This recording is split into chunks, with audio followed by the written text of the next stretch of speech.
So, are you ready to get scandalous with this one? Well, it's a scandal, alright, by the title, so we get back to baseball and talk about the Black Sox Scandal from entertainment category instead of America Cards.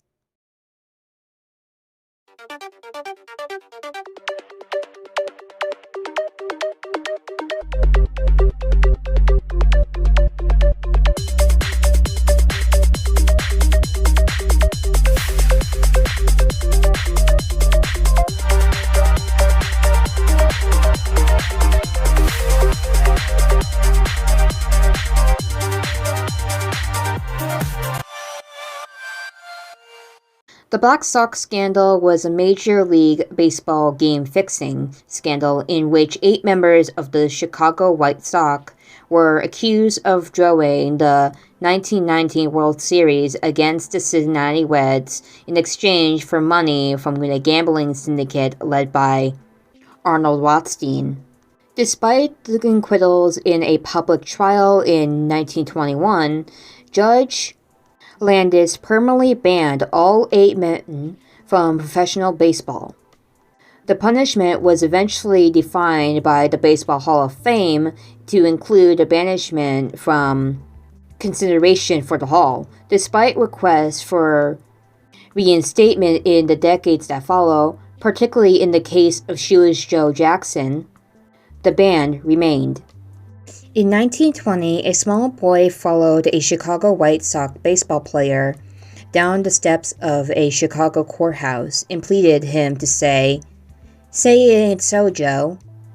That famous plea was made after Shoeless Joe Jackson had told the jury what he knew about a conspiracy to fix the results of the 1919 World Series. By his own admission and that of his teammates, Jackson and the rest of the White Sox had conspired to lose the World Series to the Cincinnati Reds, and they had been paid well to do so by the crime world. Suspicions had begun brewing even before the first pitch was thrown. Because of a wealth of pitching, hitting, and fielding talent, the Chicago White Sox was considered clear favorites to win. But as the games approached, the betting odds shifted incredibly in favor of Cincinnati. Baseball insiders and the batting world knew immediately something was wrong. The first game began with an incident fairly common in baseball. Chicago's starting pitcher, A.D. Sicott, hit the Reds' leadoff man with a pitch ball. The White Sox went on to lose the first 2 games by loop-sided margins. And after 7 games of the 9-game series, the Reds were ahead, 4-3. Then just before the 8th game, a known gambler told a Chicago sports writer that he could look forward to a big first inning for the Reds.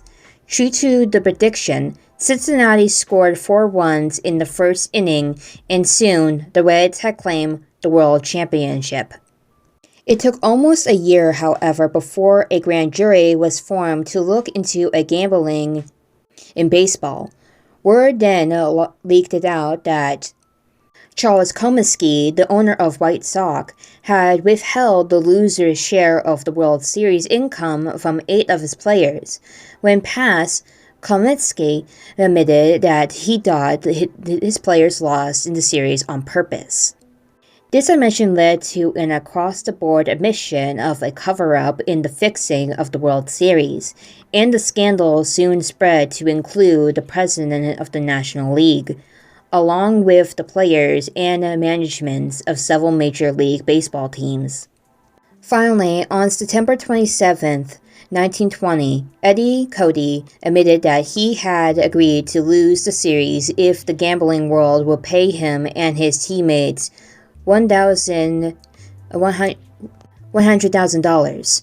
He then revealed the names of the 6 other players who had joined him in the plot.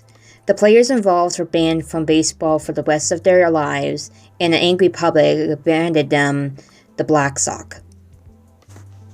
This scandal became so big that it even spread into fiction, novels and movies, TV shows, music, and theater.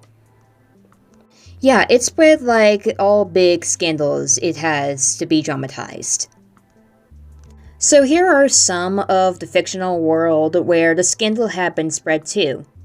For the novels, one called Eight Men Out, the Black Sox, and the 1990 World Series by Elliot Asimov is a best well-known description of the scandal. There is also a film for this book.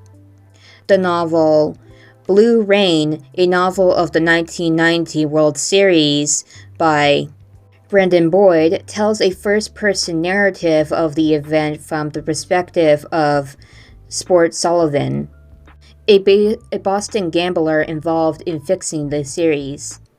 And last for the novels, F. Scott Fitzgerald's famous well-known novel, The Great Gatsby, had a minor character named Meyer Wolfsheim, who was said to have helped in the Black Sox Scandal. Though this is purely fictional, in explanatory notes accompanying the novel's 75th anniversary edition, editor Matthew Broccoli describes the character as being based on Arnold Rothstein, and the 2013 film makes reference to this fact. For movies, The Godfather Part 2 had a fictional gangster by the name Hyman Roth, who alludes to the scandal when he says, "I've loved baseball ever since Arnold Rothstein fixed the World Series in 1990. The 1989 film Field of Dreams, based upon the novel by W.P. Kinsella, discussed the scandal and featured two of the players involved, like Joe Jackson, played by Ray Liotta, who played a large part in the film, and Eddie Cody, played by Steve Easton. Field of Dreams starred Kevin Costner, Amy Madigan, and James Earl Jones. For TV, the first season of Boardwalk Empire, along with the second season, The Scandal, was a large subplot involving Arnold Rothstein, Lucky Luciano, and their associations. In the fifth season of Mad Men, Roger Sterling tries LSD for the first time and hallucinates that he is at the infamous game. The story of The Scandal was retold by Katie Nolan in the sixth season of Drunk History. In music, Murray Head's 1975 album, Say and So, takes its name from the equivocal question put to Shoeless Joe Jackson during the court case. And on John Colton's album, Smoking Monkey, his song Keesaw Mountain Landis greatly fictionalizes the commissioner's quest to ban Jackson from baseball in the style of a tale. And finally, for Dieter, 1990, A Baseball Opera is a musical by composer, lyricist Rusty McGee and Rob Barron, which premiered in June 1981 at Yale Repertory Theater.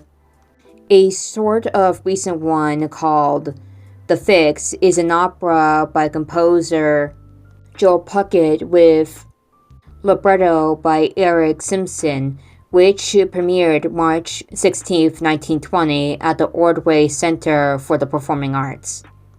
And that was the Black Sox Scandal, so I hope you enjoyed it, and I'll see you next time. Bye.